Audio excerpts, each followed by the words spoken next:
Welcome to Wisdom Trek with Gramps. Wisdom is the final frontier in gaining true knowledge.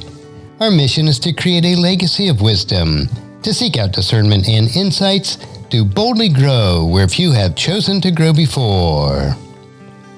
Hello, my friend. This is Gramps. Thanks for coming along on our journey to increase wisdom and create a living legacy. Today is day 1549 of our trek, and it is time for Meditation Monday. Taking time to relax, refocus, and reprioritize our lives is crucial in order to create a living legacy. For you, it may be just a time alone for quiet reflection, or you may utilize some sort of structured meditation practices. In my life, meditation includes reading and reflecting on God's Word and in prayer. It is a time to renew my mind, refocus on what is most important, and making sure that I am nurturing my soul, mind, and body. As you come along with me on our trek each Meditation Monday, it is my hope and prayer that you too will experience a time of reflection and renewing of your mind. We are continuing our series this week on Meditation Monday as we focus on mastering Bible study through a series of brief insights from the Hebrew scholar Dr. Michael S. Heiser. Our current insights are focusing on the accuracy of interpreting the Bible. Today, let's meditate on Bible study, the details and context of Bible interpretation. Insight number 49. Level of detail is not a key to Bible interpretation. I'll have to explain this one, and it's a pet peeve of mine. The level of detail approach to interpretation is something that careless Bible teachers and even scholars use to justify certain literal interpretations of prophecy, whatever literal means. The more detailed the Old Testament prophecy, so we are told, the more it demands a literal fulfillment in the end times. Really? Let's think about that logic. The more detail in prophecy equals literal interpretation. If so, what does it mean for prophecies that have less detail?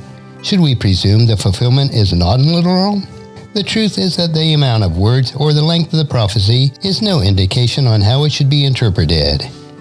For example, the prophecy Ezekiel uses 9 chapters, which are chapters 48 through 48, to envision the future, the idealized temple that would replace a recently destroyed Jerusalem temple.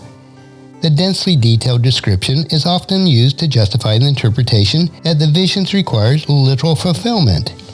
That Ezekiel's vision is the blueprint for a structure that will someday be built in Jerusalem. Other interpreters point out that the level of detail omits items that are crucial to a functioning temple. The prophecy is almost entirely devoid of height dimensions, an odd omission if these were building plans. Essential furnishings found in the earlier temple and the tabernacle, such as the Ark of the Covenant, the golden lampstands, are missing in Ezekiel's description.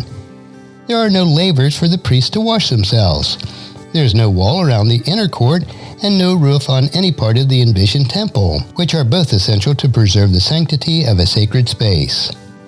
While 9 chapters offer a significant amount of detail, these omissions would produce an incomplete non-functional building. Detail alone cannot justify literal interpretation. Alternatively, prophecies with little more than one line were certainly envisioned as literal events. But that often didn't matter. They were still difficult. Even after the resurrection, the disciples had trouble processing what had just happened and what it meant. The risen Lord had to open their minds to understand the Scriptures, Luke chapter 24, verse 45. The Gospels were written in hindsight, and only in hindsight could the disciples discern the importance of the prophecies like Zechariah chapter 9, verse 9. Your king is coming to you, humble and mounted on a donkey, which is found in Matthew chapter 21, verse 5. Or Psalm chapter 41, verse 9, my close friend in whom I trusted, who ate my bread, has lifted his heel against me. And that can be found in John chapter 13, verse 38. Then Psalm 87, verse 2, I will open my mouth in a parable, which is found in Matthew chapter 13, verse 35. The point is the level of detail isn't a method for interpreting Bible prophecy. This is especially true when the New Testament itself gives us an interpretation. At times, these New Testament interpretations defy any sort of literalism. Prophecy gets fulfilled in a variety of ways, but that's for another day. Let's move on to insight number 50. The proper context for interpreting the Bible is the context that produced the Bible.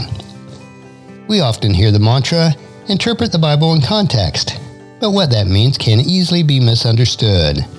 Positively, there is more than one context needs consideration for Bible interpretation, but the negative aspects of context is also essential.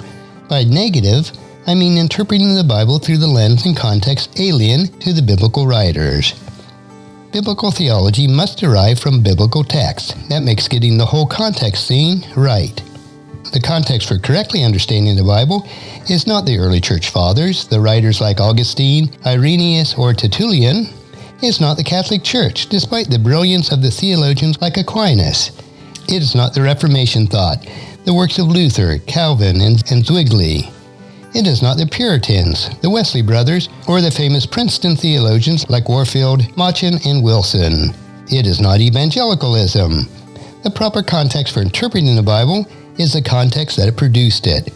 Every other context is a foreign context. While this may seem obvious, it is frequently not observed in real life. That is, an authentic Bible interpretation, preaching, and teaching. Filtering the Bible through writers, creeds, and confessions happen every day. It is the biblical text that's inspired, not these other leaders and their writings. If we fail to observe this truth, we'll end up in interpretive places that inspired Bibles of the writer never intended. This is not to say that historic Christianity got everything wrong. That would be a silly exaggeration. My point is one of priority and perspective. The Bible interpretation that arose after the biblical period must take a backseat to the Bible itself. We must allow the world in which the biblical writers lived, their intellectual and cultural circumstances, to inform us about what the biblical authors wrote, how they wrote it, and why they wrote it. Only then will you be able to see the Bible as the original audience saw it. Only then can we avoid imposing foreign context on our Bible interpretation. And let's close today with Joshua chapter 1, verse 8. Study this book of instruction continually. Meditate on it day and night so you'll be sure to obey everything written in it. Only then will you prosper and succeed in all you do. And that's a wrap for today's meditation. Next week we will continue our trek on meditation as we take time in Bible study to reflect on what is most important in creating our living legacy. Thank you for joining me for this trek that we call life. Encourage your friends and family to join us and come along with us tomorrow for another day of Wisdom Trek, Creating a Legacy. If you'd like to listen to any of the past 1,548 daily treks or read the daily journals, they are all available at wisdom-trek.com. And I encourage you to subscribe to Wisdom Trek on your favorite podcast player so that each day will be downloaded to you automatically.